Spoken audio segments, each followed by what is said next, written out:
Nitong mga nakaraang linggo ay sunod-sunod ang mga lindol na tumama sa ating bansa mula sa Cebu, Baguio, Surigao, Davao, Zambales, Metro Manila. Napakarami ang pinsalang natamo ng ating mga kababayan. Napakalaki ang naging damage dahil ang lindol, ang sinisira ay ang mga gusali, ang mga tahanan. Kaya't iba naman ang aming pagresponde. Dahil ang Pilipinas ay nasa Pacific Ring of Fire na tinatawag. Kung kaya't very prone tayo sa mga ganitong sakuna at kalamidad. Lindol man o pagsasabog ng bulkan, kailangan natin lalo pang paigtingin ang ating disaster preparedness and response. Ito ang ilan ng mga paalala na maaring magligtas sa atin at sa ating pamilya sa oras ng mga ganitong pangyayari.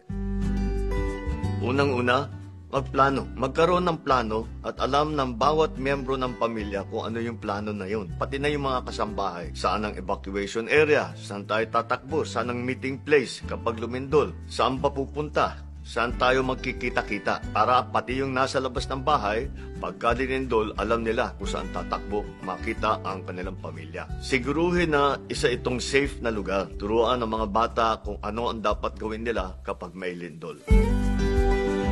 Ang pangalawa, maghanda po kayo ng go bag. Ano nga ba yung go bag?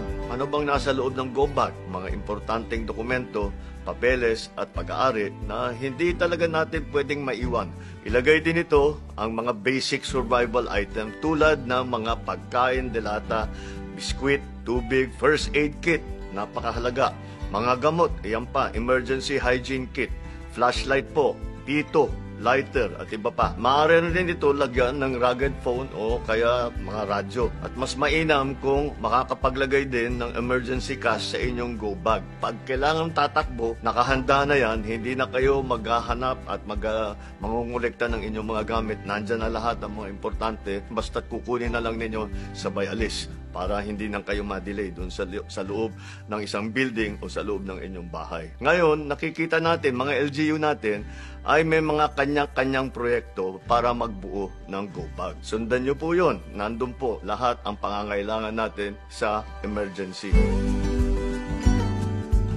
Isa pang mahalaga ay ang tamang impormasyon. Importante na may tamang impormasyon kayo sa mga ganitong panahon. Alamin ninyo ang abiso ng LGU. Makinig sa ating mga otoridad, barangay official, munisipyo, Coast Guard, police, first responders at iba pa. Alam din ng mga importanteng numero na kailangan ninyong malaman. Emergency numbers kung saan pwede sumaklolo. Ipaskil ninyo ito sa inyong bahay, sa kwarto man o sa refrigerator, kung saan man. At syempre, makinig sa balita. Radyo, TV o social media. Meron lang akong pag-iingat. Pag-ingatan ninyo yung fake news. Noong nangyari sa Davao at saka sa Cebu, meron mga dumating na fake news, naniwala ang mga kawawang biktima at sila sa kakatakbo, sa kakatago, sa kakapunta sa ibang lugar, marami pa rin nasaktan. Ang pakinggan lang po ninyo ay ang mga balita na nanggaling sa mga official website ng mga ahensya ng government, local government man, o sa national government, sa police, sa billbox, sa Pag-asa.